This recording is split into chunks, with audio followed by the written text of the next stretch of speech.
Testing, 1, 2, 3, 4. Testing, testing. Listen after to see whether this pick up well. This is a meeting in Building 411, Department of Anthropology, University of Utah,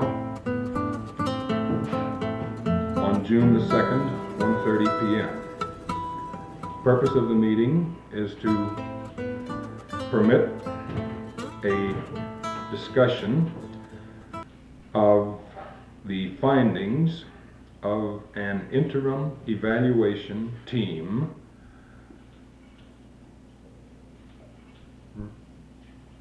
which has recently spent 2 days in the field interviewing clients and personnel of the University of Utah Extension Department Ute Rehabilitation Program.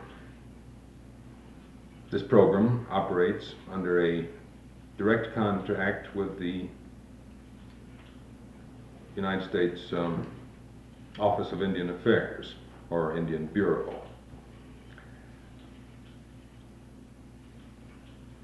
The tape is to be forwarded to Y.T. Witherspoon, who will have a transcript of the full discussion prepared and returned to the evaluation team. From the transcript, a brief report will be submitted. Mr. Witherspoon is to retain the tape if he wishes. Present this afternoon are Dr. Gordon Gibson, Assistant Professor, Anthropology, Elmer R. Smith, Associate Professor, Anthropology, Professor Robert Anderson, Associate Professor, and Jesse D. Jennings, Professor and Head of Department, Anthropology. It is our purpose to make a direct, continuous statement of the impressions of one man, J.D. Jennings. After that presentation, there will be detailed discussion, emendation, modification, or dissent by the numbers, by the remainder of the panel or team. In the field trip, the Interim Evaluation Committee, a committee incidentally, which developed out of Mr. Witherspoon's in-service training program, met with field men Condi, Hartman, and Goodrich. Additionally, we met Mr. Dial, Indian agent in charge of the Indian Service Relocation Program for the state of Utah, Superintendent Crow, recent and happy replacement for Superintendent Gilmore, and numerous Ute mixed bloods. Among the Indians we met and talked with are Philip Van, Lorena Org, Preston Allen, Louisa Case, Harrison Murray, Lynn McClure, Pauline Denver, Maxine Harris, Liverfluke Hackford, and one or two others. In short, our interviews were not numerous. The technique of evaluation was simply to travel in a body, that is to say all the field personnel and the evaluation team, from one homestead or farmstead to the next. There were no formal appointments, nor was there any preconceived notion of how the interviews should proceed.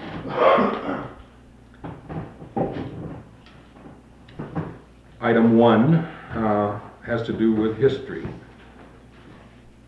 As the evaluation team understands the history of the project, there was a period of preliminary negotiation and planning under the auspices of the Extension Department with the Indian Service during the months of December 1954, January and February 1955. In February, a survey of the problem of implementing a federal program whereby the mixed bloods of the Ute tribe would be separated from Indian Service control by 1961 was explored. This survey, which lasted until May of 1955, resulted in the development of a specific and detailed rehabilitation project,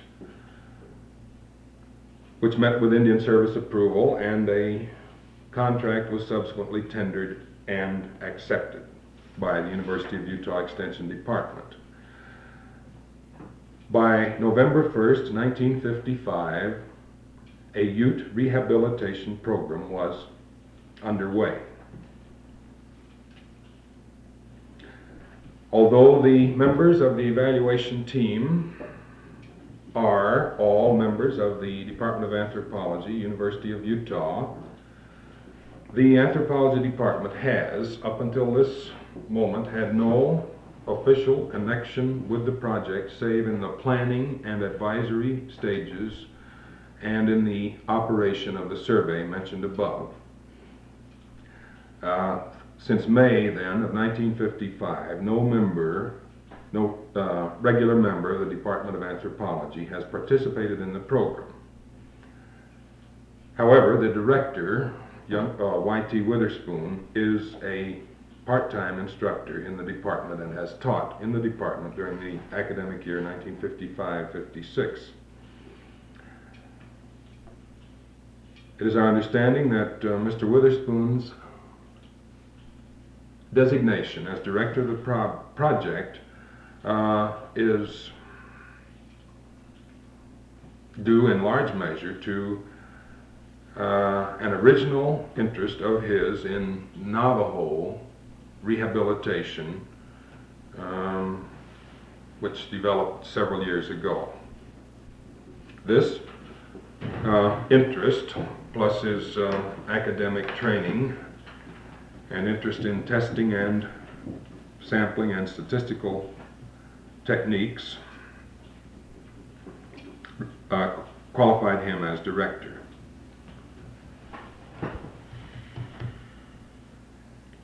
Item 2, concept of program.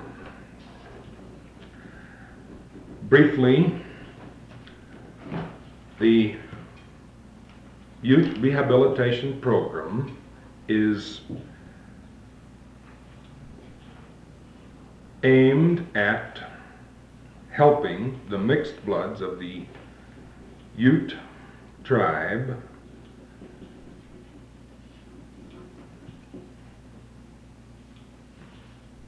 for separation. Did I say equipping?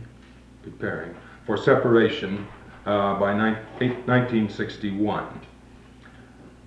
In the language of the controlling contract, the objectives are to help the mixed bloods become capable of earning an independent and adequate living, conduct their own fiscal and social affairs, and assume responsibility of citizenship. In short, the program is expected to help the Utes achieve an American average economic, social, and political integration into American culture, specifically Western American culture.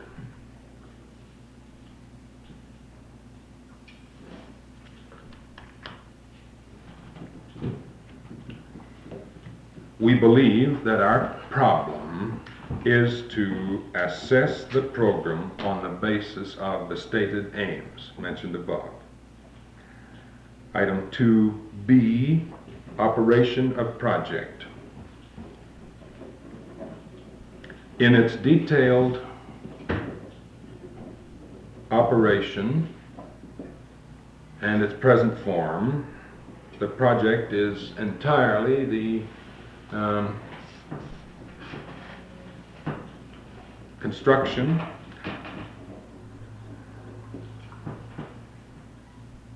of and contains and reflects the ideas of Mr. Y.T. Witherspoon. He established, as we understand it, two primary controls. First, that his field men would in no way attempt to work with any Indians who had indicated a willingness or an ability to accept relocation in other states by the Indian Service. Second, he would under no circumstances develop any training mechanisms or devices as a function of the project. Rather than institute training of a separate nature, the Ute rehabilitation clients were to be absorbed into existing state and federal agencies to be found in the state of Utah. The technique of operation was about as follows. Field personnel were instructed to move very slowly, utilizing a multiple interview technique to achieve rapport with the clients. No overt or covert pressures were to be applied, and results in the early stages were to be measured by nothing except smooth relationships between clients and field personnel. It was also necessary, after the program began on November 1st, for the personnel to learn about and open for Indians the avenues into the various training agencies and rehabilitation agencies to be found in the state. Another objective was to place qualified people now unemployed in jobs. Here it was necessary, of course, to convince employers that the Indians would function in a competitive job-holding situation. Another objective was the placing of qualified individuals who desired this placement in Indian boarding schools throughout the Southwest. As the project has operated, there has been a rigorous screening of applicants for rehabilitation. Only those individuals who appeared to be stable and had some record of competitive achievement in their past record have been so far allowed to participate in training program particularly. In other words, an optimum chance for success has been achieved in the case of those individuals sent for training. It is true that more individuals have applied for training or integration into this rehabilitation program than have been accepted. In short, I think we can say that the entire technique, operation, and objective of the program so far has been that of a careful casework situation or operation. There has been little or no salesmanship, and as mentioned above, more people have been turned back than have been accepted. As near as we could tell in our brief time spent in examination and interview, this program, operating along these lines and with these objectives, has been quite successful. C. Results. Since January 1st, 1956, 8 vocational trainees have been brought to Salt Lake City, Provo, or Weber,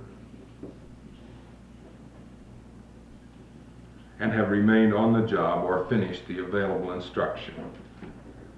4 of these were Paiute, 4 are Ute. 2. 4 individuals have been sent to the Phoenix Indian School. 3. 10 sure and 2 possible trainee applicants are now ready for enrollment in one or another trade school in September 1956. 11 of these are Ute, 1 Paiute. Placement mechanisms are much improved, and Mr. Condi has located many employers who are willing to take a chance on 1 Indian employee. 5. The vocational opportunities available in the state of Utah appear to be known to the field staff. All the channels are established, and good rapport between Mr. Condi, Mr. Witherspoon, and the administration of these various vocational schools seems to exist. 6. The on-the-farm training program operating under Mr. Hartman appears to be doing some good in that context. Since he does not enter into formal agreements and no payments for doing crop rotation, not overgrazing and so on, are available, this is a very loosely structured but apparently effective mechanism. In 1 or 2 cases at least, it appears to be taken seriously by the Indian in question. 3 is evaluation. 3A, progress. It is our impression that inside the controls established and inside the objectives articulated and the modus operandi, good progress has been made, particularly in the Salt Lake and Provo area, where trainees are apparently welcome and where employment is being found.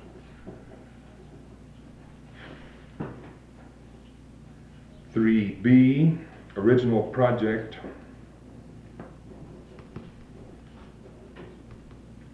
setup and operational philosophy.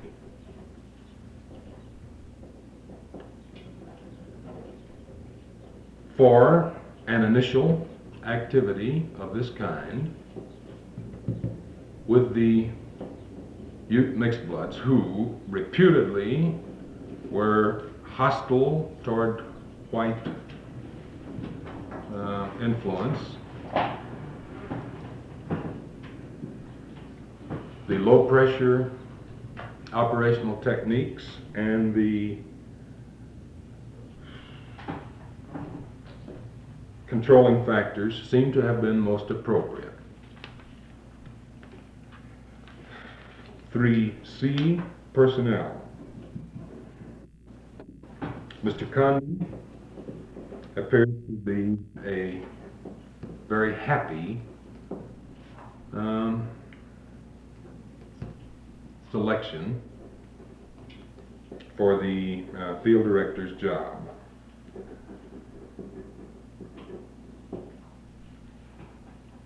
He should perhaps spend a little more time in the central office, knowing more about some of the future ideas for the future and some of the notions which come to Mr. Witherspoon from time to time. He exercises perhaps less supervision than would be desirable. Mr. Hartman is a competent man who appears to have excellent rapport with his clients.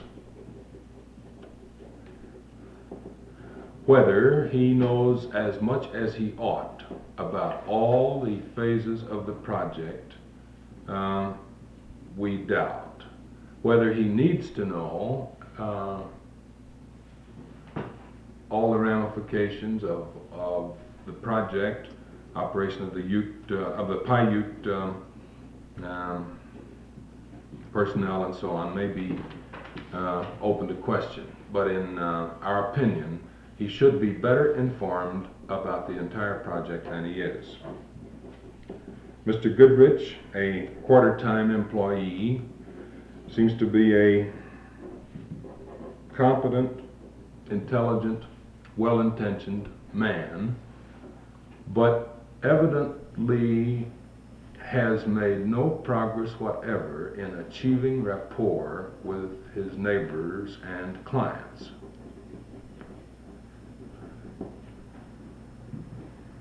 We rather think that someone else, a stranger even, might have better success with the Indians living in the vicinity of, what the hell's the name of that town? Tredell. Mr. Goodrich, obvious, practical, hard-headed common sense about farming and ranch practice can perhaps be utilized, but we doubt that his continued use as a pioneer contact man will be of use, will be of service. 3D, the relocation program contrasted with the youth rehabilitation program. It is our opinion that the rehabilitation program, which is attempting to integrate Ute mixed bloods into Uinta Basin, Utah culture, to which they are accustomed and where they prefer to remain, is infinitely more realistic and likely to succeed than the rehabilitation program, which is being handled by a man of peculiarly few perceptions and who merely wishes to hang on until his retirement. He has neither interest in Indians nor their problems. We feel that relocation money spent on Ute mixed bloods will be largely wasted, and the rehabilitation program will probably be much more successful so far as the Indian is concerned. 3E,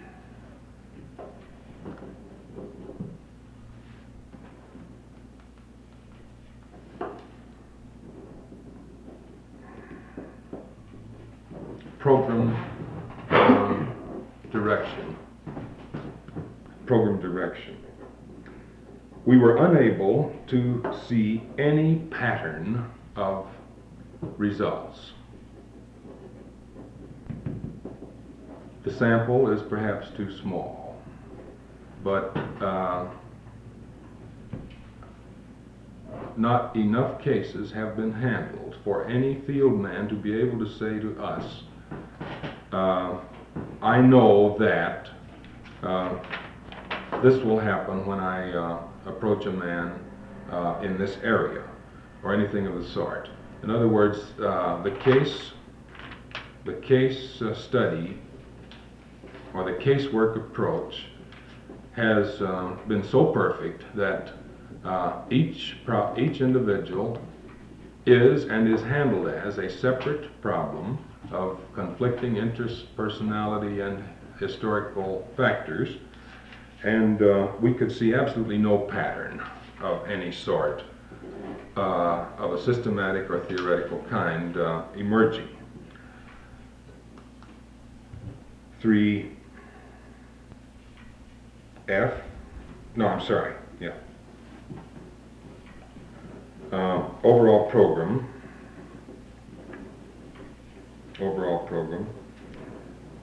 We were impressed by the relaxed, common sense behavior and attitude of the field men, particularly Hartman and Condi.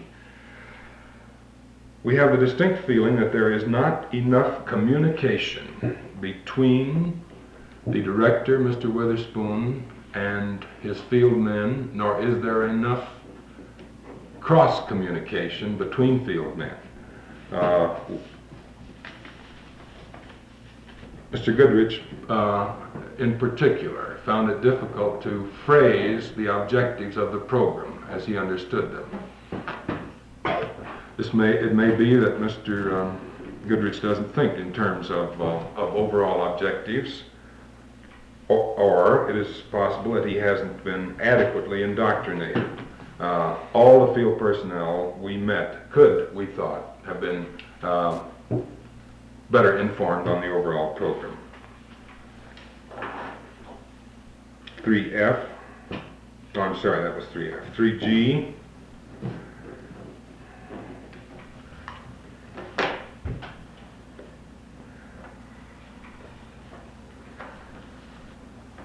we have the distinct feeling that all work with clients has so far been confined to known quantities.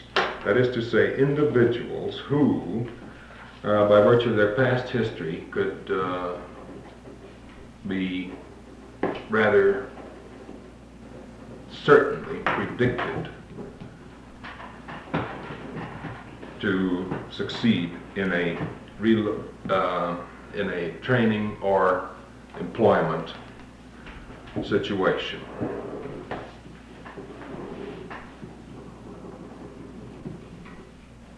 (3H), we find evaluation or analysis quite difficult because so far among the field workers no sense of problem or system or even limited research has developed. This is perhaps impossible in view of the personnel and the casework technique, but in our search for regularities or any approach higher than the individual, we felt this lack. 4 recommendations.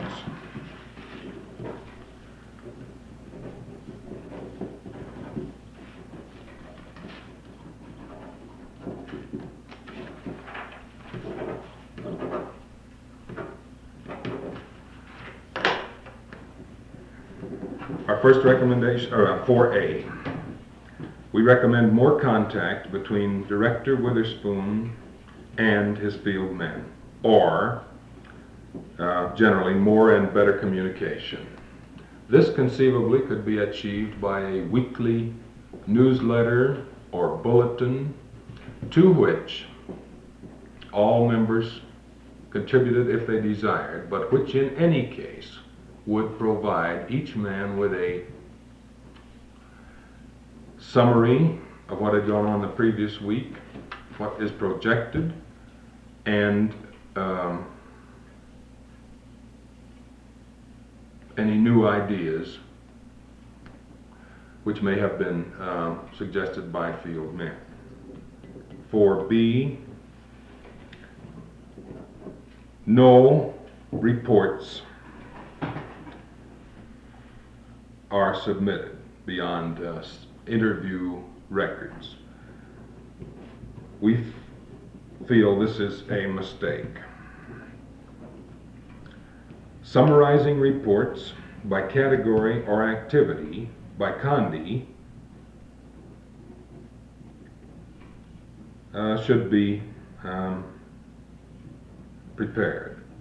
These would be in lieu of or in addition to the rather full diary which Condi now provides. We feel that a report has value in two directions. The man who makes the report is forced to assess his activities and categorize and generalize about these. The director and those under Condi could profit also from the report. 4C. We recommend that a third phase of the project be entered into.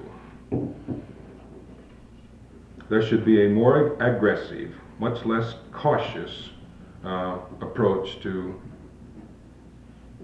the rehabilitation of individual Indians. This is not a recommendation that screening be relaxed.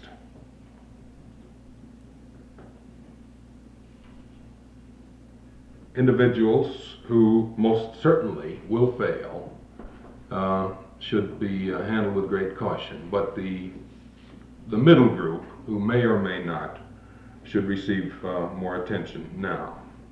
The film project is a beginning in this direction. This is carrying the war to the community instead of to the individual, and more of this kind of thing should be done. 4D, the field men should know exactly those individuals eligible for the program and work much more specifically on potential clients rather than on potential successful clients. The present program, as we have said elsewhere, seems to be confined to the known successes, not to the ones most in need. It was our impression that all those the project has been able to serve so far need help the least. 4E, it is our feeling that the field men could accomplish more. They could, in short, be low pressure with many more people.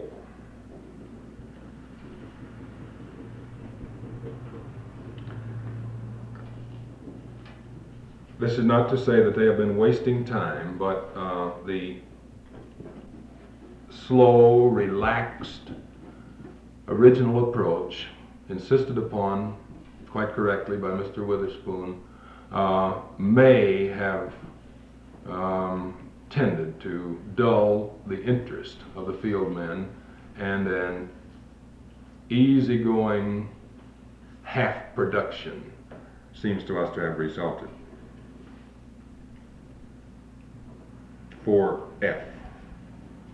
We recommend that work load be very much stepped up this summer in order to get considerably more people lined up for either school, employment, or training by September.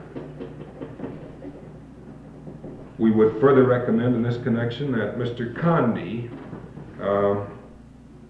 would then, during the winter months, spend much more time in town seeing all the trainees and those placed in employment quite frequently, and helping them as best he could from day to day, in order that they too can be added to the list of individuals who stuck on the job.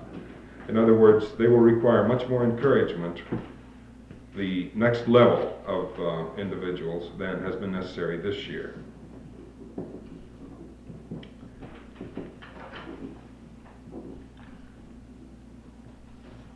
For G. We specifically recommend the establishment of a newsletter or bulletin mentioned in A above. For H, we recommend that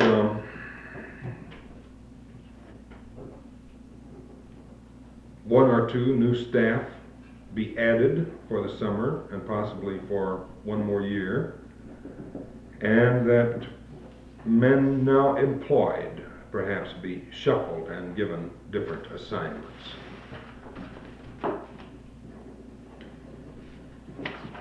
For I,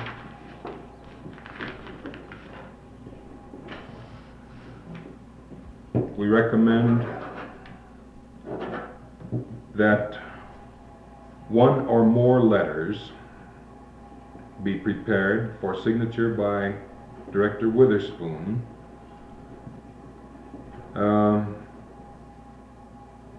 and distributed to every eligible mixed blood youth in Utah, inviting that individual's investigation of and participation in the program. For J, despite I above, just above, we feel that field personnel should concentrate on younger people, that is to say 35 or younger. Work with the older individuals seems to be almost entirely sterile.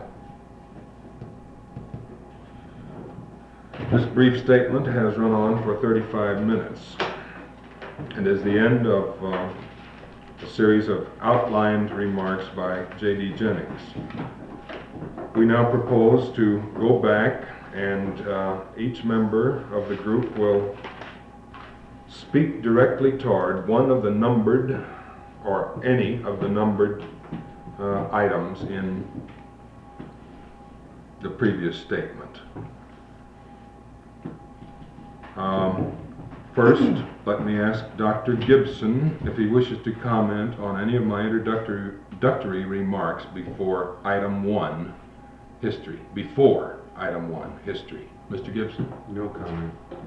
Mr. Smith? No comment. Mr. Anderson? On history? No. Before history? No, that's adequate. No. Now, Mr. Gibson, would you comment on any remarks I may have made under item 1, which was the general item of history? I have no comment there. No comment from Dr. Gibson. Mr. Smith? In terms of the history of the Paiute, which I believe you skipped on that historical approach. Please fill that in. I think we ought to say that we also, while we were making the survey of the Ute group in February and March of 55, Go ahead. we also did the same thing for the Paiute, because the Paiute full-bloods in southern Utah are also going to be released in 1961.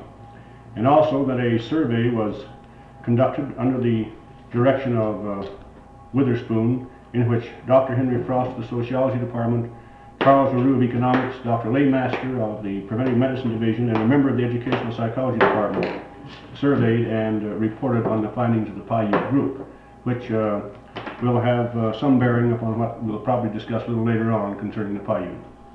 Thank you. That was a foolish omission on my part. I guess I was too concerned with the youth. Dr. Anderson. Since in history the survey results figure, I think it might be a good idea if Witherspoon were to summarize some parts of his report that we read to this department and distribute that either by means of newsletter or some other means to the personnel. There's a lot of good material there, and I think that the field workers ought to read the whole report. Mr. Witherspoon told me, Dr. Anderson, that every field man had this thing in his clutches and claims to have read it with care. Fine. I'm inclined to doubt that they read it with care. If Spoon says they had it, they had it. But we got too many confused answers to questions for them to have read it with any care or made any notes.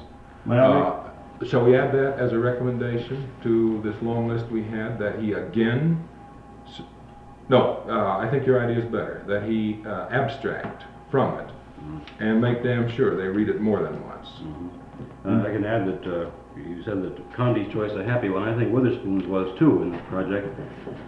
Particularly his idea here, which we've mentioned history of the project being based upon state and private resources rather than new agencies be set up in the program at an early stage. I agree with you. I've thought about this a great many times, and I see no way to improve on the first year as it has gone.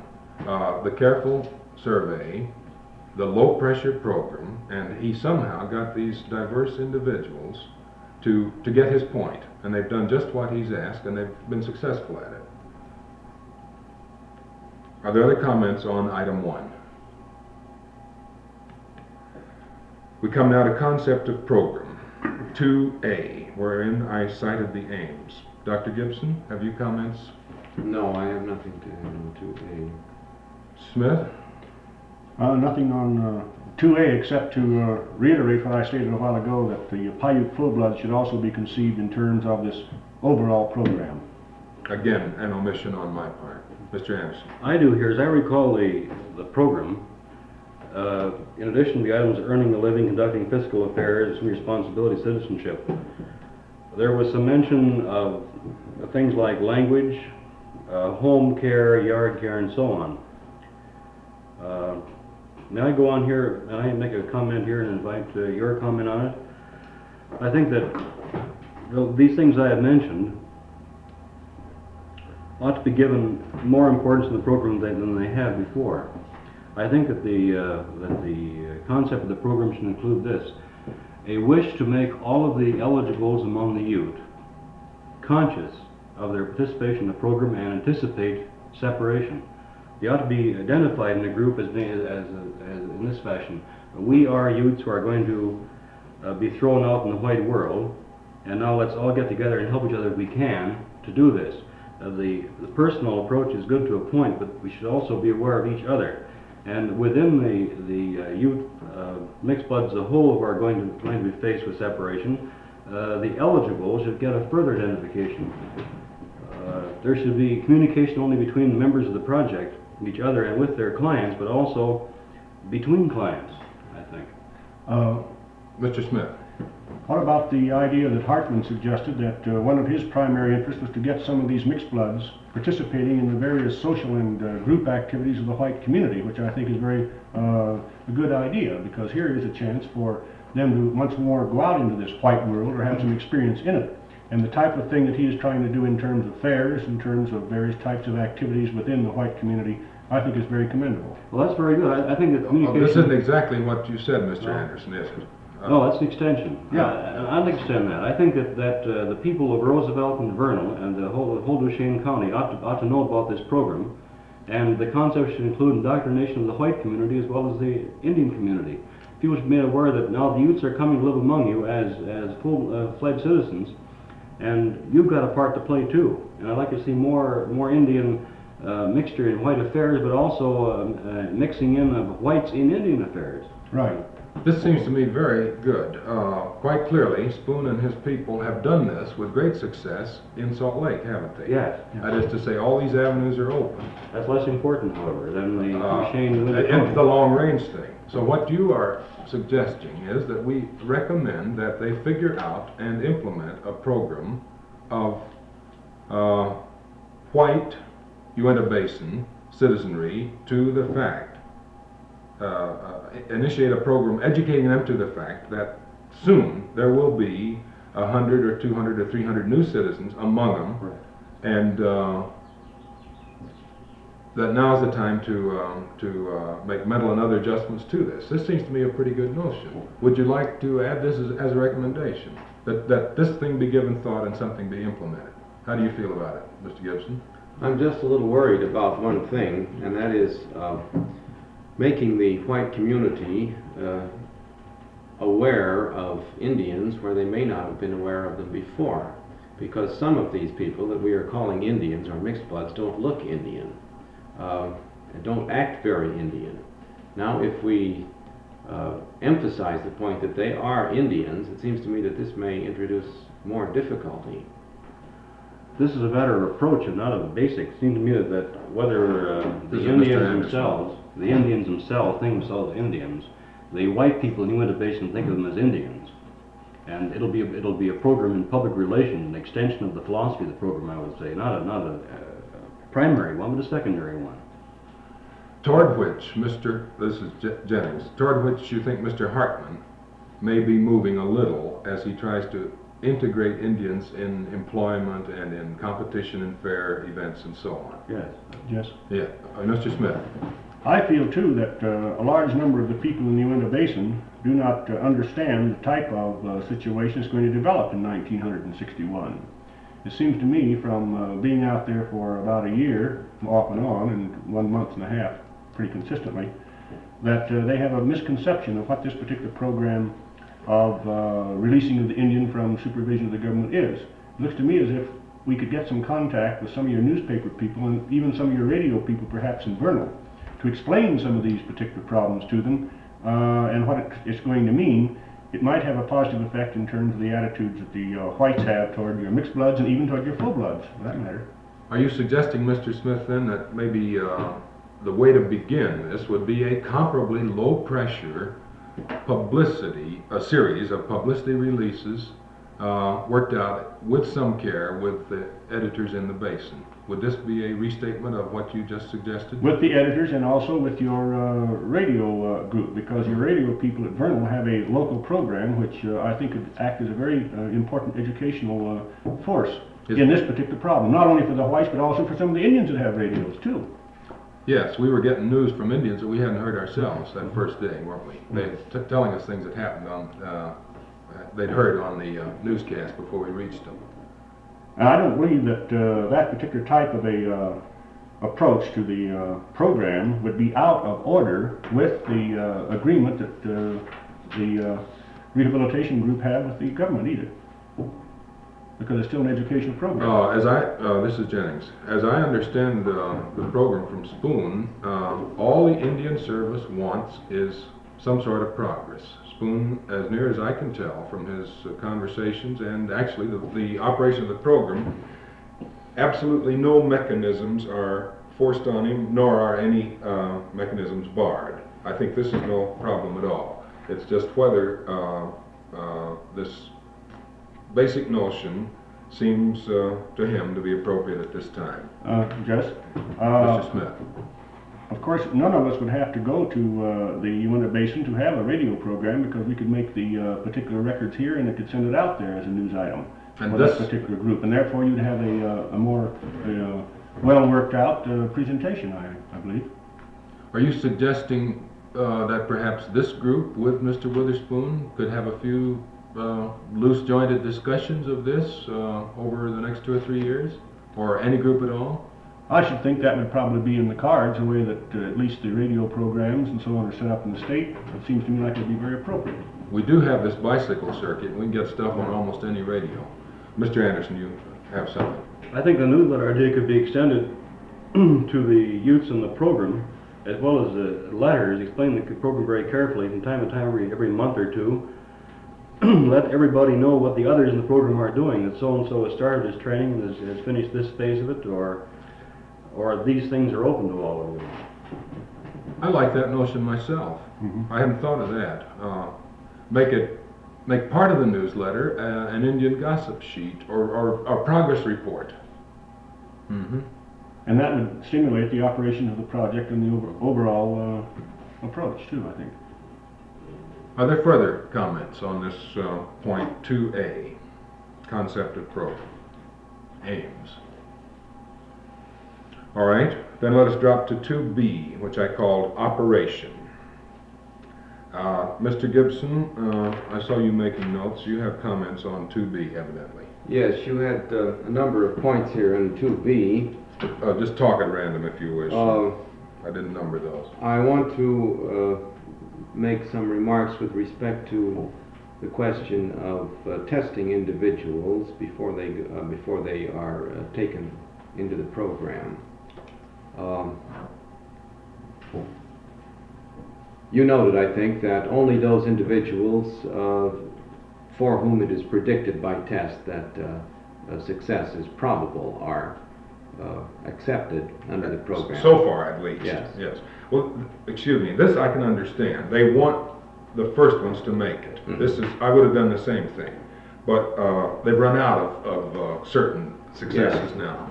Well, I'm wondering whether even this is true, because there were a few instances that we came across on the first afternoon when we visited places where Indians had been placed, either in work or in training programs. This is in Salt Lake City. Yes, here in Salt Lake City, where there wasn't quite as much success as we might expect. There was one case of a man, I think Will Rogers was his name, who had been put on a job in a shop repairing trucks, and he'd stayed on the job only 6 weeks and then had left for some unknown reason. There was another case of a girl who was in training as a practical nurse who was having great difficulty. According to her teacher, according to the teacher in charge, she will not make it this year, although she may return and repeat the course next year.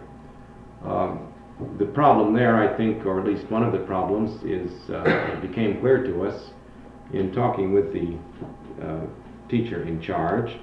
There was a problem of language here. The girl is apparently unable to understand the difficult technical language that is used in teaching this course. That's Marilyn Jake. This is Marilyn Jake. There was another problem also in her case. When the class visited the hospital in order to get some practical experience, she complained of being ill or found some other excuse for not going along with the group. It seems to me that either the testing procedure is not adequate, at least in these two cases, or that testing alone is not enough. Perhaps we need to know something more about what is in back of instances of this sort in order to better predict success, or in order to help people to get into the right kind of jobs when they come into town. What I'm leading up to is the possibility that some sort of study of Indian values may be of value to those people working on the program in order to make the kind of predictions that I think should be made. This is Jennings. This would involve somewhat more rigorous interview technique, wouldn't it? A little more penetrating, perhaps, than any now being undertaken. Yes, I don't know whether interview would do it. Interview would do it if we knew what kind of questions to ask on the interview. Yes. Is this a place then where you think maybe the advice of some of our testers on the campus might be solicited? I'm thinking of Oakley Gordon and Cal Taylor, and Spoon himself has some skill and experience in. Yes, certainly these skills should be brought in here, but I'm wondering, even there, whether we know enough about Indian values in order to deal with this problem. Why is it, for instance, that Indians appear to be less stable, less willing to stay on a job? Not all Indians, but in a great many cases that we hear of. Why was Marilyn Jake afraid to go to the hospital? I think these are questions that you can only answer if you know something about the Indian values involved. This is Jennings. Do you suppose what you're suggesting is that Mr. Condi particularly, and the other field men where they can, give this matter a lot of thought at the moment, with the idea that before too long a more systematic approach to the study of Indian values be seriously considered? Yes, certainly Condi and the others involved should be aware of this, and I think they are aware of it, although they may not have thought of it in just these terms. They might not have phrased it thus. Yes. May I comment here? Mr. Anderson. If we discover by interview or by testing that there are factors like this, Indian background, or if there is absence of language skill, it would be advisable to have an intermediate training stage or one that goes along with the other training. Supervision of some sort with coaching Yes, the language skill question is a little bit different, isn't it? This could have been determined by test, and it should have been possible, or it should be possible, to put a person like Marilyn Jake into a language program before putting her into a nurse training program. This is Smith. I'd like to say something about Marilyn Jake in terms of these values that Gordon was talking about. And that is the feeling she has about the Indian and non-Indian attitudes toward medical practice, which I think was brought out in terms of a conflict situation relative to, say for example, giving birth to a child, and some of the other particular kinds of techniques perhaps, such as the use of types of herbs or even the medicine man at certain times. And I think that is, Gordon, what you probably meant by this idea of Indian values. Perhaps the people working in these particular areas should know a little bit more about some of the backgrounds of both the Paiute and the Ute relative to the problem of, say, health, or even on the job and responsibilities, which Are you saying, this is Jennings, are you saying that maybe the indoctrination should be extended to specific individuals who are teaching our trainees, in addition to anything we do with the Indians? In other words, the person at fault here would be the instructor or instructors who had no conception of the Paiute attitude toward childbirth, death, and illness. If they knew a little more of this, they can handle this one client in a slightly different or more persuasive or more considerate way. This is Smith again. I would suggest that perhaps we should start with the people who are out interviewing these particular persons first for certain kinds of training that they want, and therefore know something of the possibilities that they may react to in terms of their background. For example, this Jake girl.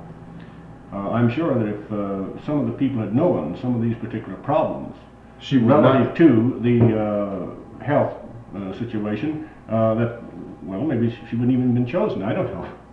Or would have been put into a different kind of program. Or been put in a different type of program, yes. This seems to me to make considerable sense. This is known to people like Mrs. Woods, the teacher you're talking about, I think. She talked to the girl often enough apparently to bring these things out, and Mr. Conti knows some of them. It's just a matter of getting remedial measures in operation.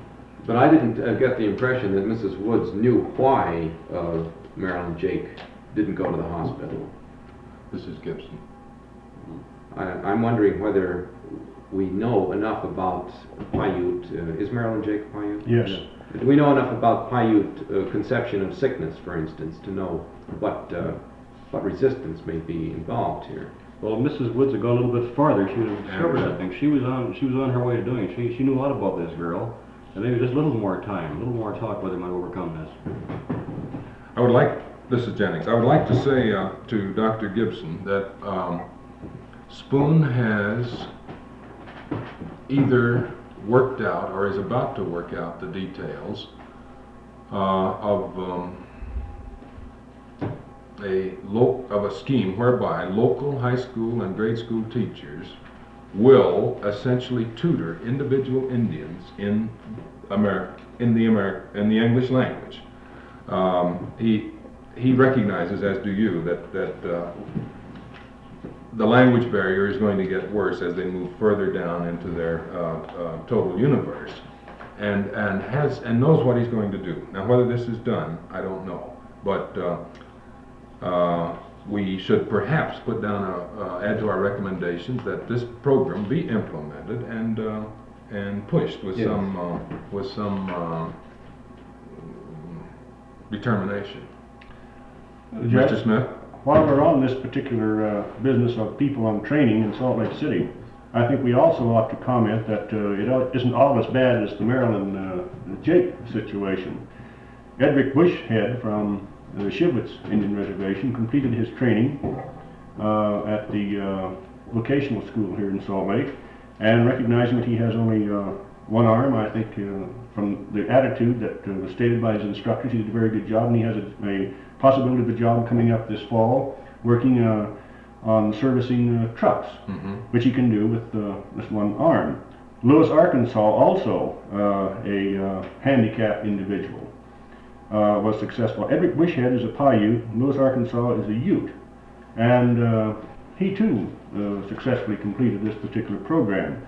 And then we have Johnson Levi, a Paiute, who was working for the Wheeler Kershaw Company, and he had to go into the farm to farm on the Kanash Indian Reservation. He's coming back, and evidently he'll go back to work to this particular place. I think we do have some positive, very positive statements to make in contrast to the Will Rogers Paiute fellow who wouldn't stay around, and the problem that the Jake girl has. And then we have Bernard Lucero, a Ute, who is working at Sears and Roebuck service station and seems to be doing a pretty good job. So I think those are positive approaches. But I'd like to comment that I think that the Ute problem is entirely different than the Paiute because of the educational possibilities and also because of some of the types of background that the Ute have had in contrast, or the mixed blood Ute have had in contrast to the Paiute. And I think we have to consider that, and it ought to be emphasized in this particular report. But you can't use the same criterion or the measuring stick for both groups. Well, I wouldn't overestimate Ute language capacities. People we talk to appear to talk English well, but on a job situation outside, a relocation, or even within Utah, relocating them there, there'd be difficulty. We shouldn't take it for granted that the mixed blood Utes are fully white as far as language and heads are concerned. Yes, and on the other hand, Marilyn Jake had about 10 or 11 years of schooling, I think. Probably as much as most of the Ute mixed bloods have had. Anderson, again, one more comment on this on indoctrination of the people around the trainees. In this Will Rogers case, if Mr. Larson, a very capable man, a man of goodwill, could have a little talk with someone about Paiute values, that could be done right here. He has goodwill toward the chap now, wants to help him along, and if he learns some of these things, I think we might make Rogers stay on the job. Then the related matter, and it's partly related, is that there's a matter of bringing these people up without their families, and it's a social matter and not entirely a values matter that takes them back to reservation. Yes, I wanted to bring this up too. Gibson. I'm glad you have mentioned it. I think that in the, perhaps in the Will Rogers case, this was the factor more than anything else. Although, how are we to decide whether it was values in this case or the social situation or perhaps a combination of both? But I think certainly separating a person from his family and bringing him up here is something that is not always going to work out very well and may be at fault here. Jennings speaking. Do you think, Dr. Gibson, that if Rogers is brought back and his wife is with him, say, or I guess it'd have to be the whole family, there'd be a higher, would this be a way of experimenting? Bring them up next time, all of them up for 3 months or so. By that time, he should be able to support them, shouldn't he? He wasn't being trained, he was working. He was working, yes. Yes, this would be a kind of experiment, but I wonder if you couldn't perform the experiment first on the level of interview and find out perhaps if this was the problem or whether there was some other problem. He already had a history of not sticking to a job. He'd been sent out to Los Angeles, I think, and returned dissatisfied after a period of time. I don't think we need to make a specific recommendation about this man. I believe that Conde and Spoon will probably have done these things by the time they hear this tape, or at least they will have thought of it. Yes. Mr. Smith. There's one other point that I think we ought to consider here in terms of families, and that is the housing facilities that we have in Salt Lake City. Now, we visited on a Friday afternoon a number of these particular places, and I am on the impression, I don't know whether Bob or Gordon would agree with me, that if it is possible, it would be much better for the trainees when they come into Salt Lake to stay somewhere other than on the west side, primarily because of the type of environment you get over there and the type of people that live in these particular rooming houses. On the east side, it appears as if the type of person that lives in these rooming houses where these Indians might live are a more serious and a more stabilized type of individuals. University students, people who have jobs, persons who do not necessarily go down and get drunk on every night or every chance they get, or mix up with wild women. But on the west side, you do get this particular type of influence, which I think was significant in Will Rogers' case too, if I remember correctly. Yeah. This leads me to assume, Mr. Smith, that very few of these trainees have associated with you this winter. That's right. Well, even in the Adams boarding house on the east side, Mr. Conti said the chap was staying there, Lee, Arkansas, went down on the west side and for beer in the evening. So a little bit more than simple location necessary here, maybe. May I? Well, all right. May Mr. I Gibson. say one more thing with respect to this? It seems to me that when possible, it would be advisable to locate people in jobs outside of Salt Lake City, closer to their present homes in small towns. I realize this is difficult to do, but it seems to me that this would solve many of the problems. Any further comments on operation of the project? Well, yes, are you have one? Do you want This is 2B still.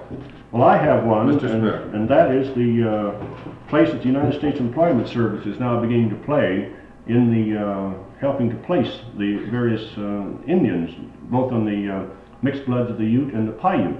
To begin with, we understand, I believe, that they did not know exactly what the United States Employment Service could do for them.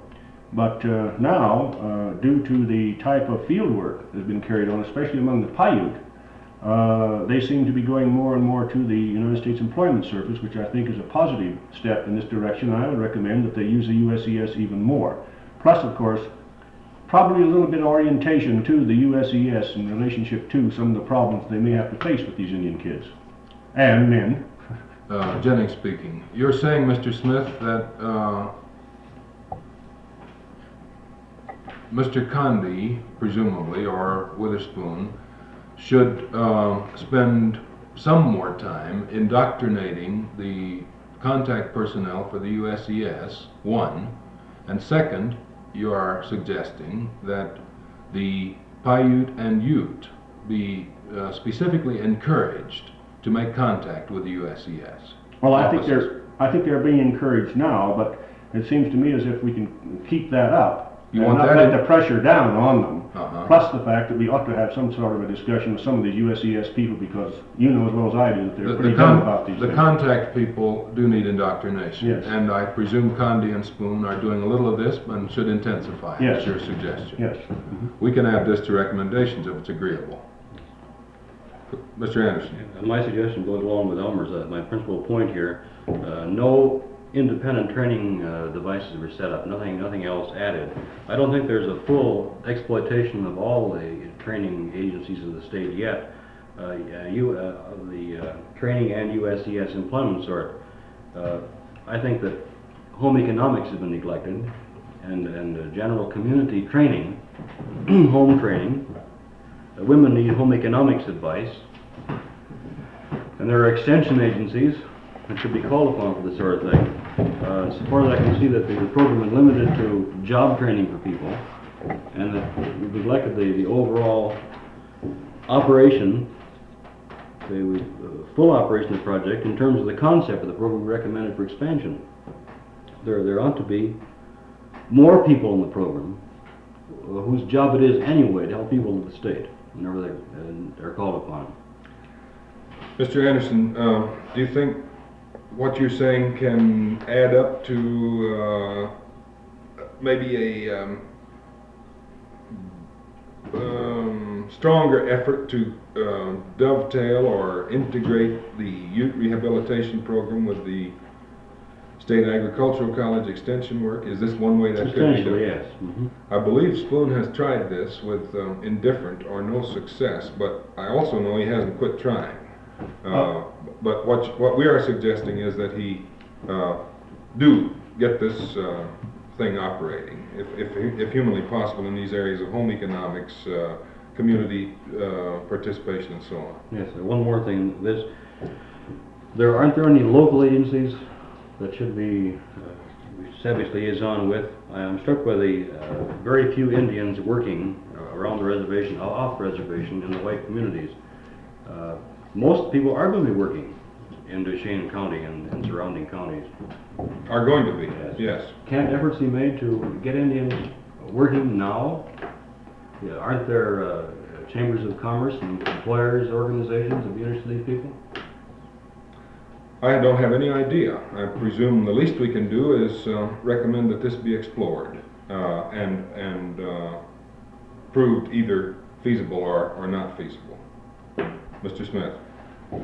In terms of the Southern Paiute again, I would like to suggest, and I don't know whether this has happened or not, I would like to suggest if it hasn't been, that the field people might contact the College of Southern Utah at Cedar City, because they're a branch of the Colorado Aggies, and The Colorado Utah Aggies, and find out exactly what they could contribute to assisting some of these particular individuals, probably who have little farms or on job training on a farm or something of that order. And Twain Tibbetts is there, and he has been very interested in this for a number of years, and if they haven't contacted him, I'd like to make a recommendation for it, see what can happen. Along with this same line that Bob was talking about in terms of the Utah Aggies up at Logan. Other comments? Mr. Anderson, you still have I have something? no more on this point. Mr. Gibson? No more. Finish? All right, let's move on then to C, evaluation of results. Or rather, results, tangible results. Seems to me in your discussion of operation, you've covered some of that, but you may have specific comments to make about the points I tried to cite. Mr. Gibson? I don't think of any specific comments now. Mr. Smith? I don't either on this, because I think we've covered it pretty well. I'd like to say that I wish Anderson. more employers like Mr. Larson at Commercial Equipment could be found. Probably they could. If we had men like this, the program much easier to get across.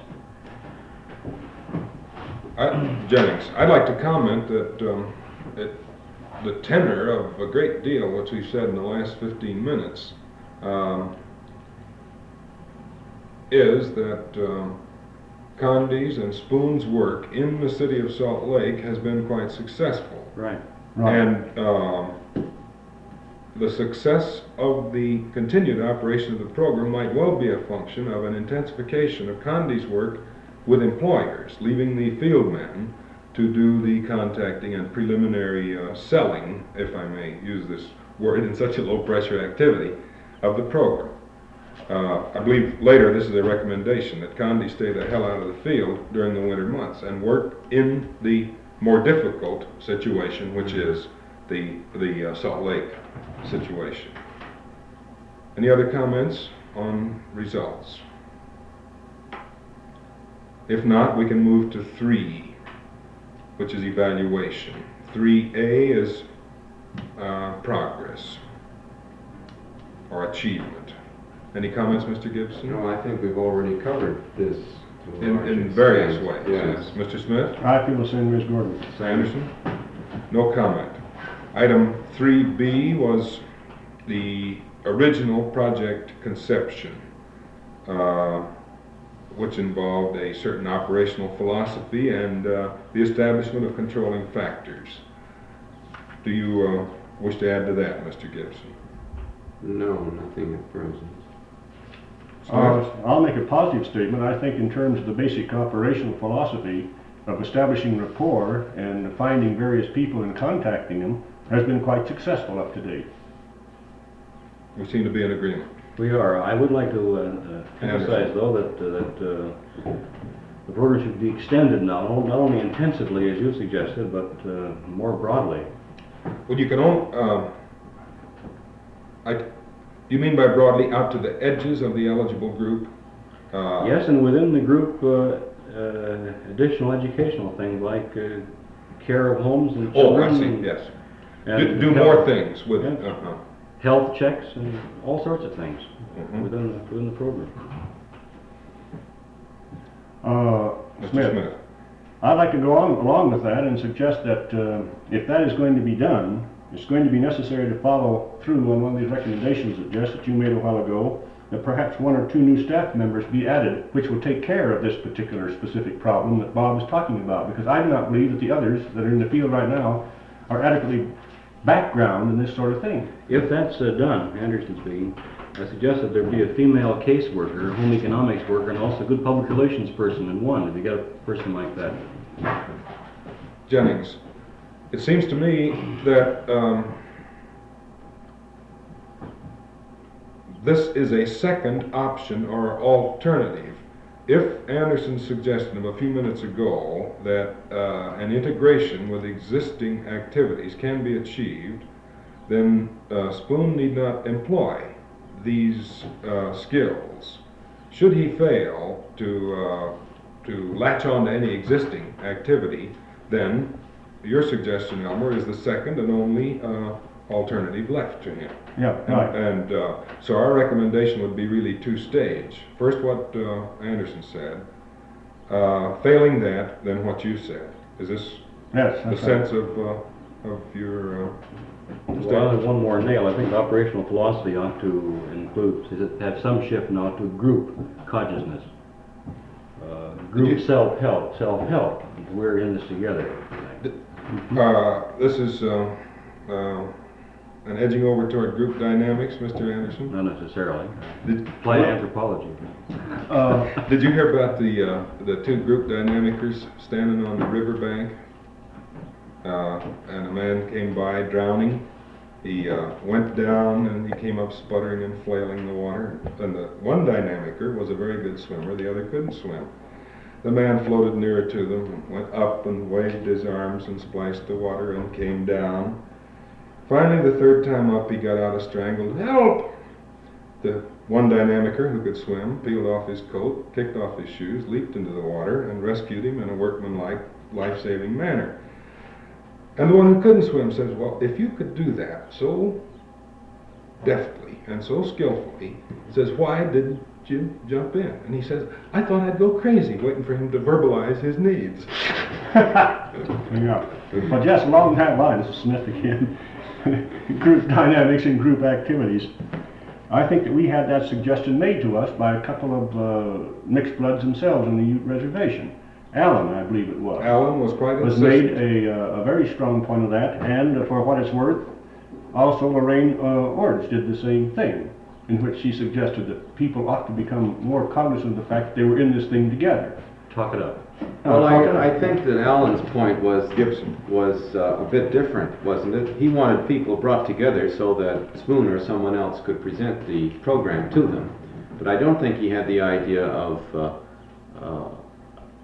increasing the unity of this mixed blood group in the back of his mind. On the other hand, the other woman, Mrs. Ord, I think perhaps did have this in her mind. But I'm, as I mentioned before, no one seemed to agree with me, but I'm going to mention it again. I'm worried about this. I'm all in favor of increasing the integration of the mixed blood into the white community. But I think if at the same time you attempt to create a group of the mixed bloods, giving them some feeling of solidarity, it's going to, the two things are going to work against each other. I disagree. The solidarity is in some sense already there. We won't destroy it. Why don't we just channel it in this program? It's there, yes, but I don't think it's very organized. The mixed bloods are going to move to the west end of the county. They're going to be together. What's wrong with it? Nothing is wrong with it, except that it seems to me that the more you do of that sort of thing, the less you do of the other. If you're going to integrate them into the white community on the one hand, this is not the same thing as making a group of them themselves. We'll give them a joint goal of integration, that we're all going to move into the white community. We're all going to be accepted. We're all going to have our kids dressed right and act right, and we're going to run our homes right. Yes, if it works that way, it's fine. But if it works in the other way, we're different from those people. We're going to show our difference in certain ways by not cooperating and so forth. Then this is working against the other. Now, can you predict which way it's going to work? I have any tests for it. I have the uneasy feeling, and have had since the two views were put up, that they are contradictory. Both have something to recommend them. That is your view and Mr. Anderson's view, but they are working in opposite directions. If you try to make an in-group situation out of the cast-off old Indians, now citizens, Conceivably, you would be just canceling out. Yes? Smith. I feel, however, that as far as the youth are concerned, there have not been enough activity in terms of the recognition of the group and working through the group. I'll go along with Bob on that. It seems to me as if we're going to try and change a individual within a group, we have to work through the group. And that is most of your pressure anyway for a change is through your group. And it seems to me like we might emphasize a little more this particular group approach along with this individual approach too. I don't think we can sell one down the river without recognizing the importance of the other. It's going to take a lot of doing, I grant you. May I bring in here before we lose this thought? Do we have any idea of the extent to which these people do operate in a group, these youth mixed bloods? Is there any group organization or group feeling at all today? There have been group movements before. The youth, the mixed blood do consider themselves a group. They've signed petitions, they've worked on their program. I think there's a definite possibility. Smith, isn't it also true, Bob, that in terms of this particular conflict right now on the reservation, that if you are a mixed blood, you have to be recognized as a member of the mixed blood group in contrast to your full blood, and therefore you do have this nucleus of this kind of a feeling of we-ness, and I think we ought to take advantage of it. Well, we've kicked that around. Item 3C was personnel. Are there comments beyond those I made, Mr. Gibson? No, I don't think I have any additional comments. Mr. Smith? Yes, there is one about Condi, in which you have suggested that he spend more time in the central office and perhaps even spend more time in terms of contacting the Caucasian or the white group. I feel that we might be losing something if we overemphasize his particular capacity there. If we do, and if this particular recommendation is accepted by everybody, I think it ought to be modified to say that he also ought to be at the same time recognized as a troubleshooter for some of these particular kinds of Indians that I feel only he probably can get next to. Mr. Anderson? I think there ought to be a woman in the program, the right woman, to contact some of these people. And if we have more people, I'd suggest it's home extension public relations worker. What did you have in mind? About a 19-year-old girl? No, a 45-year-old woman. Oh. Mrs. Smith, who knows also the background of the particular community in which she is going to go, both the white and probably the Indian, if not the orientator to the Indian. Mm-hmm. Further comments? Next item was 3D.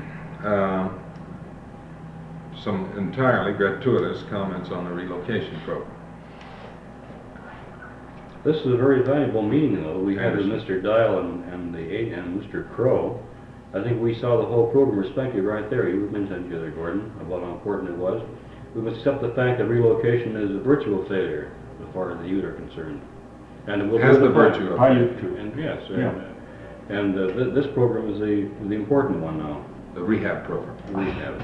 I wonder if we can learn anything from the failure Gibson. of the relocation program. I'm sure that the field personnel have learned, yes. It seemed to me they are watching that program and noting the reasons it fails as best they understand them. Maybe one of these reasons is poor supervision on the spot. I read articles in the magazine about the relocation centers. It seemed to me the liaison with the agents and the Indian relocated out in the field wasn't of the best. And our program is superior in that respect, with Condi's checking the people on the field. Yes. Well, I'm thinking again of the question of moving people away from their families. The areas cultural where- ineptness of this. Yes. Yes. Relocation does this to a much greater extent than rehabilitation does, but perhaps we can go a little slow in this in the rehabilitation program also. Mr. Smith, you're itching to say something. Yes.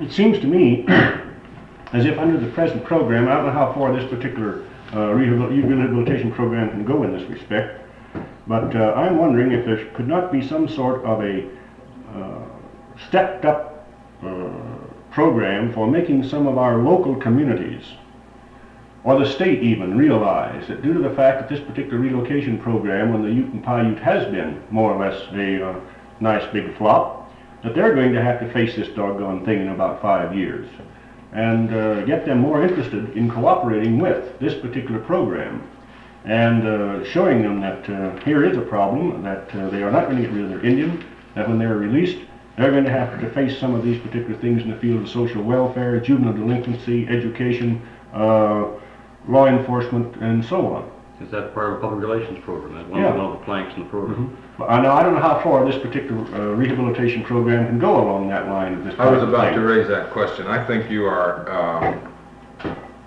maybe a year ahead of yourself, and there's some doubt as to whether Spoon's group ought to go around saying, yeah, that failed, now we got a new problem.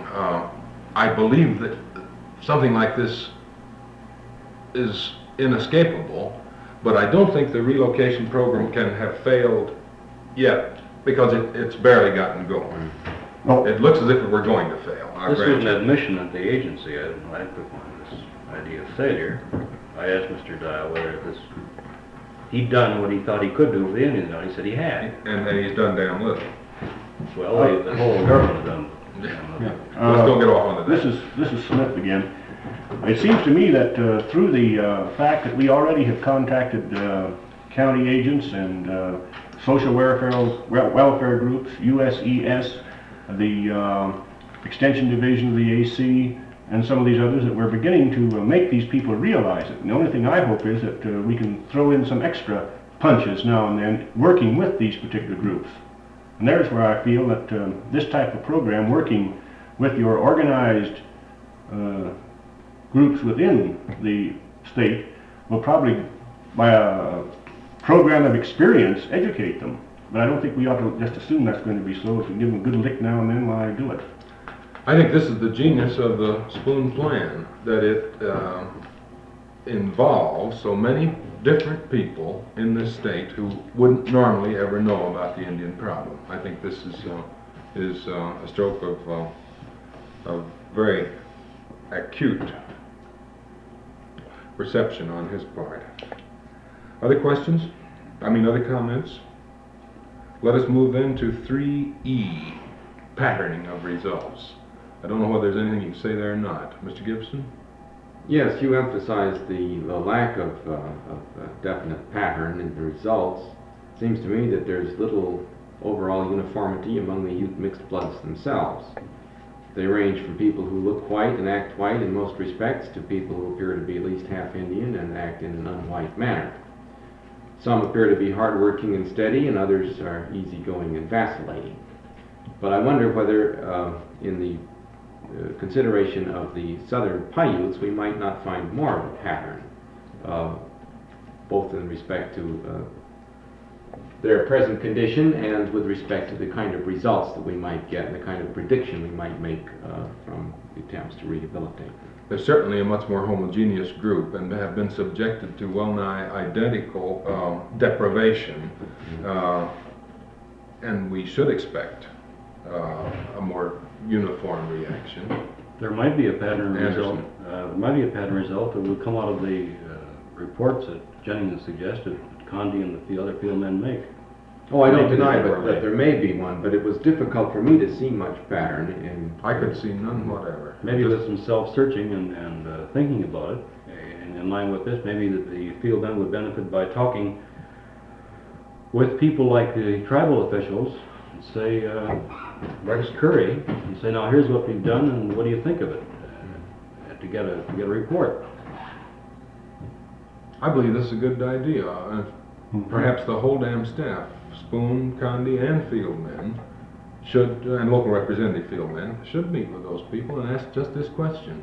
Well, I had down here the comment say, note the liaison with the business committee with tribal officials, means very little of it, very little communication, maybe more than I know about it. You would like to add that to our evaluations? Oh, yeah. I thought under appropriate direction, but it figures in evaluation too. Mr. Smith? I think that before we can say anything about the Southern Paiute, we need to know more concerning some of the specific problems that the field men have run up against, very much in the same thing as we did when we were out in the Uinta Basin. Because after all, you can't very well sit down here and evaluate this sort of a thing in terms of a long distance approach. You have to go down the field. Other comments or plugs anyone wants to make? Next item was 3F, the operational philosophy, controlling factors, and so on, which I evaluated as appropriate. Any further comments? I mean, additional comments or modifications? Mr. Gibson? No further comments. Mr. Smith? I would like to emphasize again your remark that communication evidently is not as complete as it could be, nor as thorough in terms of newsletters and reports and discussions in terms of groups of the people in the field. Mr. Anderson? Nothing more here. Next was 3G, confining of work to known quantities. Seems to me we've We've hit explained, this. yeah, in several different ways, obliquely in earlier discussions. Yes? Mr. Smith, talking to 3G, you said that so far was confined to known quantities, which I'll agree with you, and you suggested also in terms of your recommendation we should go out into the peripheral area. Yes. I'd like to bring up a specific case now. Should we work with a person in terms of the Harrison-Murray category? He is an unknown quantity, probably, in terms of relocation. Should we have more emphasis on that type of a individual, or should we assume that that type of person is more or less lost and can't do anything about it? I note your question. I can't answer it. I know how I personally feel. Well, I know how I do too, but that's why I'm wondering exactly how far you would go in terms of this leaving the known quantities and going out into your unknown ones. Well, I would say that that the Allen, Preston Allen, was that his name? Yeah. Preston Allen is at one end of a polar range, and this Murray character is at the other end. Allen is a sure bet, and the committee indulged in.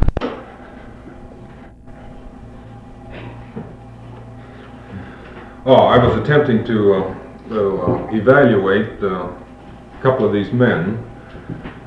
Preston Allen, very competent and apparently conscientious and going to profit greatly.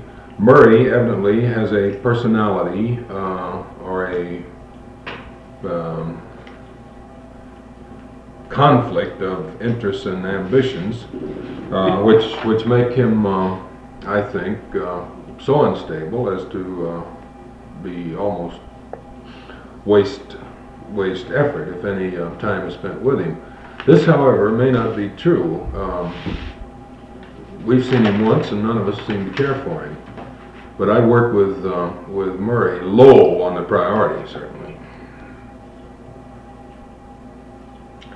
The final item in evaluation was 3H, which we characterized, or I characterized as no apparent sense of problem. This individual approach had choked off or discouraged any thing besides individuals. Mr. Gibson, do you have any Well, comment? you need a certain amount of data before you can start to generalize, and perhaps only now are they beginning to get enough data so that they could pull some general statements out of it.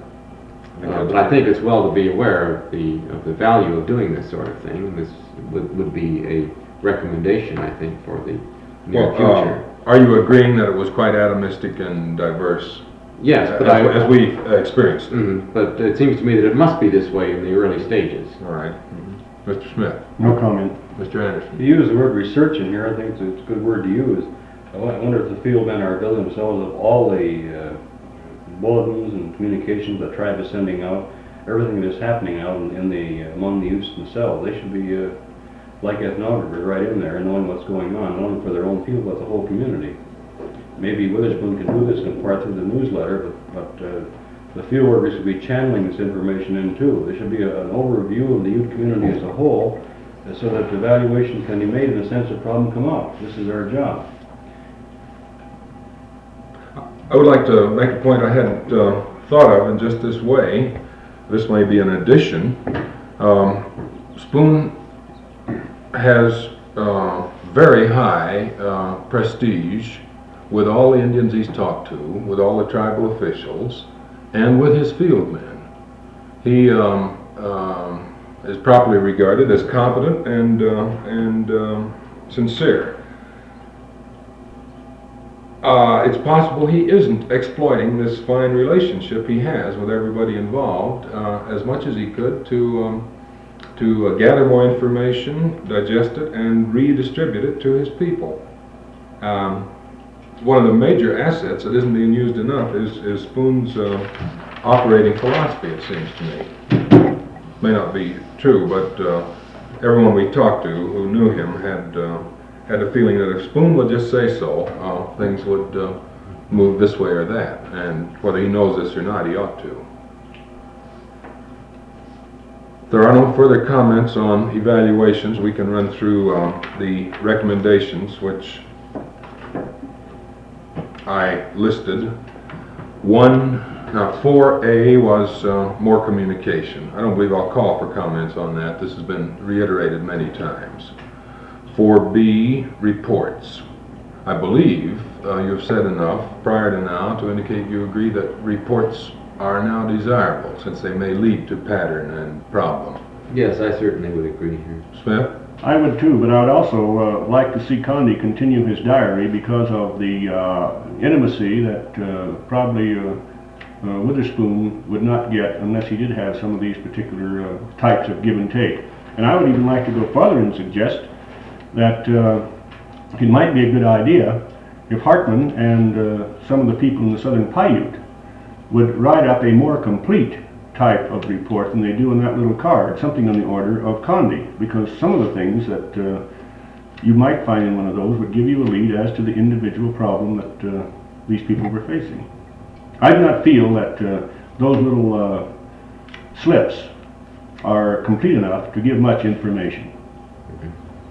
I'd like to speak to this. I've talked, this is part of Spoon's operational philosophy, not to have, in his words, his people sitting up all night pushing paper. I agree with this, but Spoon has, to a certain extent, but Spoon has overlooked the fact that when you're scattered over a big state, you can't have communication without paper. I would say that I agree with you, Elmer, that these interview records should more nearly resemble the diary kept by Condi. Mm-hmm. This seems to me a worthwhile suggestion, which I had not thought of. I don't want anything I said in my first statement to leave the impression that I didn't approve of Condi's diary. I just think it isn't a report. Moving on to 4C, moving somewhat more aggressively, apparently needn't be discussed. All of you have indicated one way or another that you thought a third, more aggressive phase could be entered into. Yeah, this is where Alan's idea of the little meetings, half a dozen or a dozen people, with Spoon or someone else presenting the ideas to them over and over again, if necessary, it comes in, I think.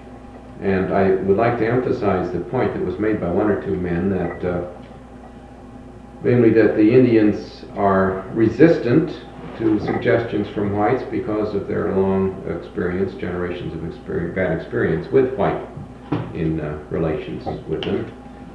It's going to take some time to overcome this attitude, and this is a good way to do it, it seems to me.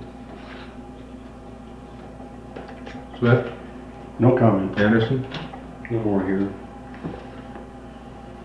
4D wasn't very happily phrased, had to do with learning more precisely or exactly the potential universe, that is, who is eligible and how thoroughly are all those individuals known. Do you have further comments, Mr. Gibson? No comment. Mr. Smith? Yes, I would. In terms of the document I have here, I don't know what you'd call it. Well, that's that list made up by the county agent. Yes, I think this is an attempt to do this particular thing, but I believe that it's sort of slipshod, and more information could be obtained both from the dockets that Witherspoon has in his office, as well as some of the other source of information that Bob was talking about a while ago. I discussed this very point with Condi. He at least does know the full list. He has that list of people, resident out there who are eligible for consideration. And he is devoting this part of the summer to meeting every one of them at least once. So we're kind of behindhand with this, but since they're already working on this, but I think it ought to be made explicit, and I think more people in Condi ought to know all the individuals. Mr. Anderson. And knowing eligibles more exactly, say here, I think got to know the whole family more exactly and the whole situation more exactly. Certainly that's implied, yeah. Although it wasn't explicit, you're right. For E, simply said the field men aren't working very hard. You have any comments on that, Mr. Gibson? No comment. No comment.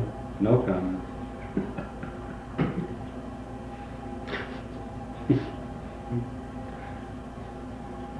You said it again on that. Yeah. Yeah. Yes, for F was that work be intensified this summer, and with the idea that Mr. Condi would be able to spend more than 1 or 2 days a week with trainees and others in Salt Lake City. Any further comment, or do you seem to have agreed with that in other statements? Move on to 4G. Establish a newsletter. This seems, or bulletin. My additional suggestion was a newsletter be established for trainees or for eligibles, as well as for Yes. Yes. field personnel. Yeah. Extend this recommendation then to include or maybe a little bigger thing to which more people contribute and which more people saw. For H, replace part of staff, indoctrinate new men, shift staff. Was there any of Yes, I wonder if you could be a little more specific with respect to what these new men will do. My suggestion was for home economist, a female, who would be as good as Mr. Condi, if possible, with the women with family situations, as he is with the job trainees and knowledge of the people.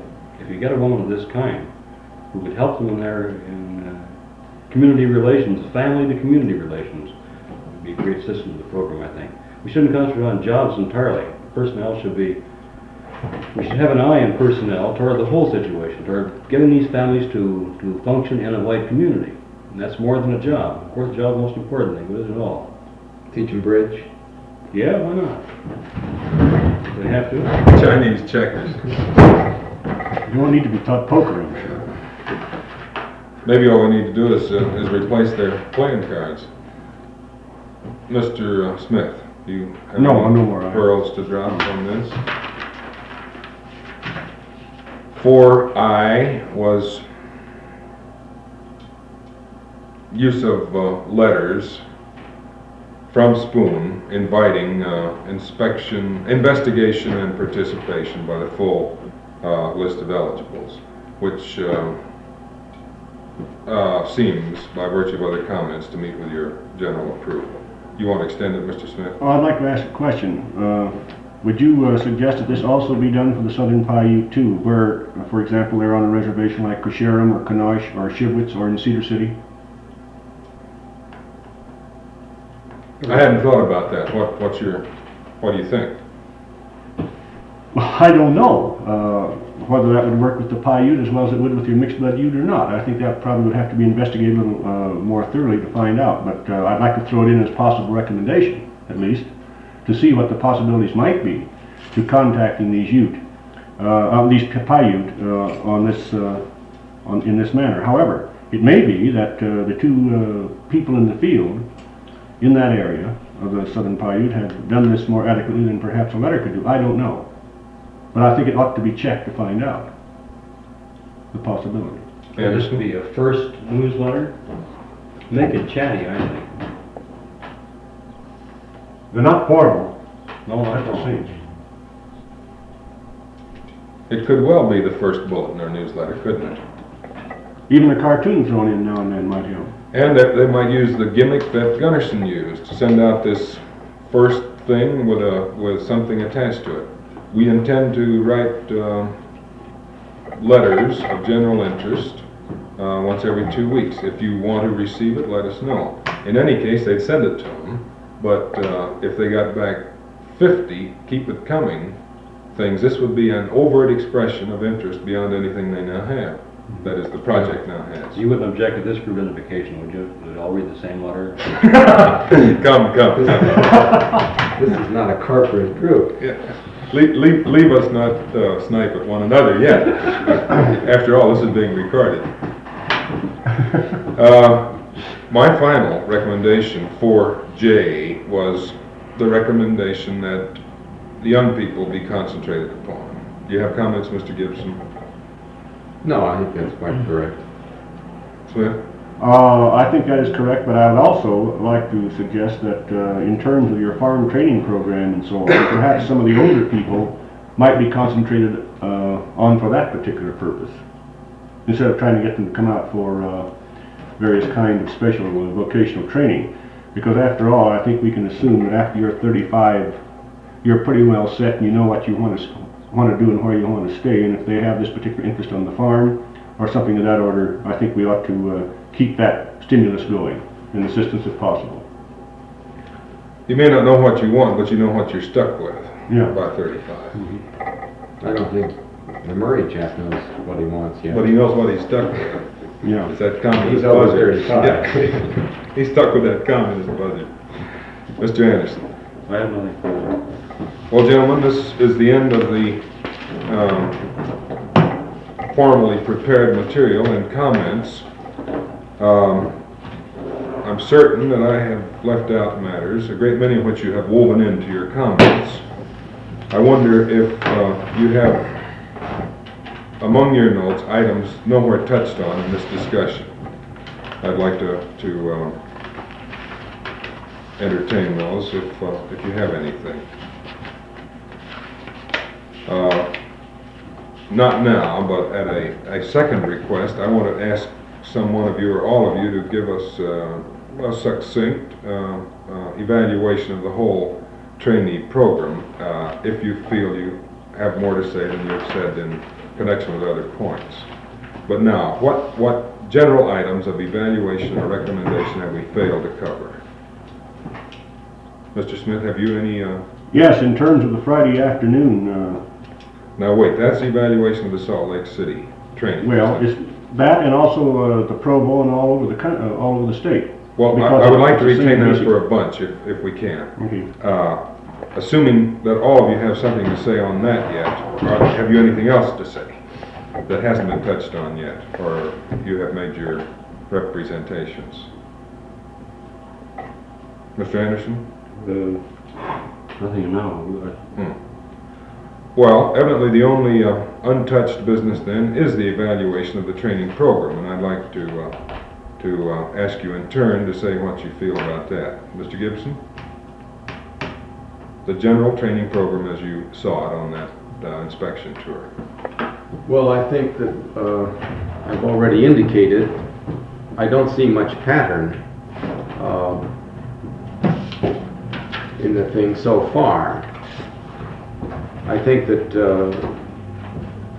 Witherspoon and the people working for him are going about it in the best way that it can be gone about under the circumstances, that is, treating each case individually.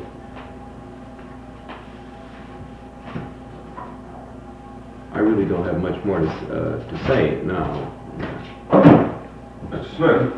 Well, on the training program, I would like to say that as far as, at least I was concerned, the meeting with the people that we were able to meet with on that Friday afternoon showed that they were interested. They had a feeling as to some of the problems that the Indian boys and girls and men and women were facing.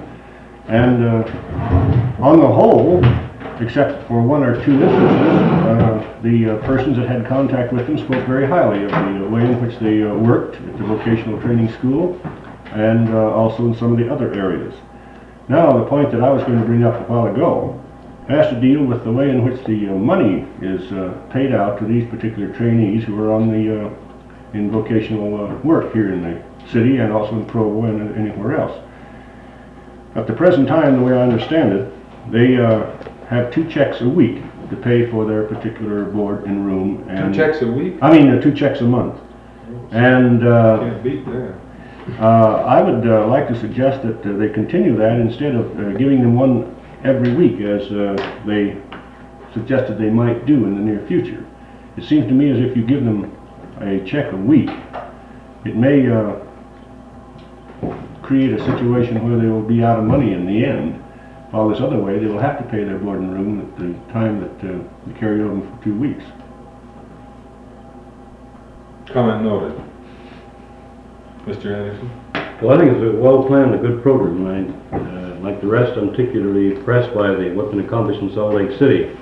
I hope that the Duchesne County end will have the same result, the same attitude, good feeling that we have here in Salt Lake will be extended to that area where most of the youth will stay.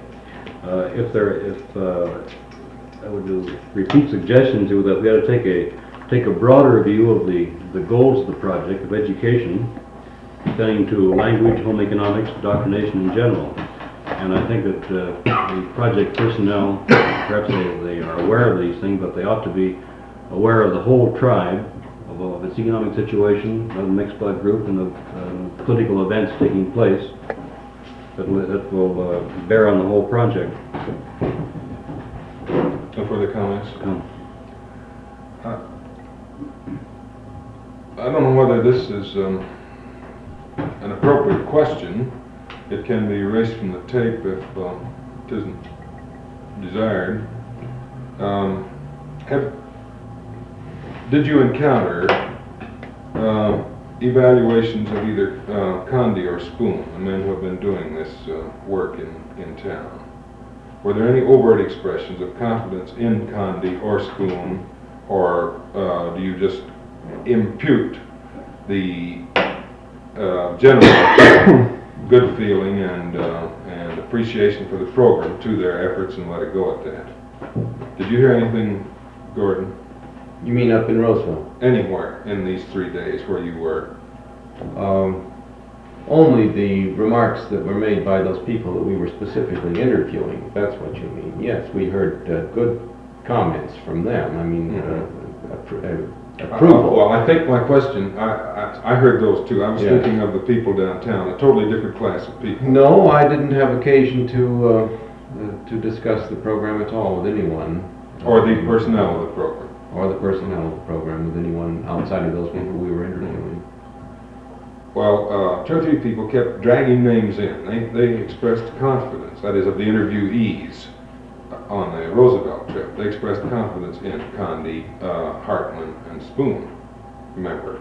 2 or 3 people said that what they say is can be relied on.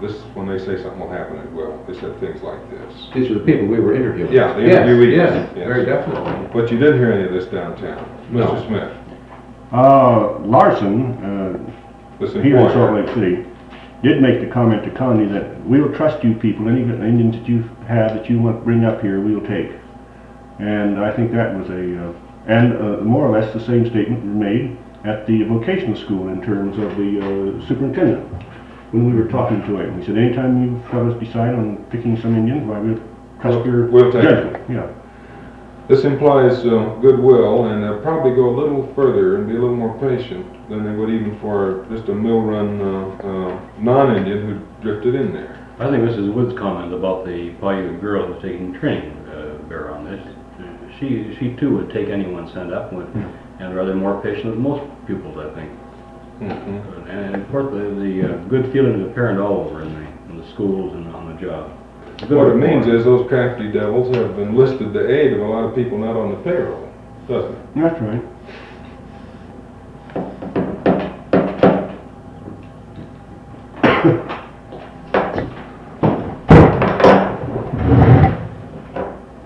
The discussions by the members of the evaluation team have apparently come to a screeching halt at 3:35 of the same day. It is our understanding that this tape will be used by Witherspoon, if he desires, in his in-service training work. And so far as we are concerned, this is satisfactory or agreeable. This is the end of the tape. End of the day. Salute.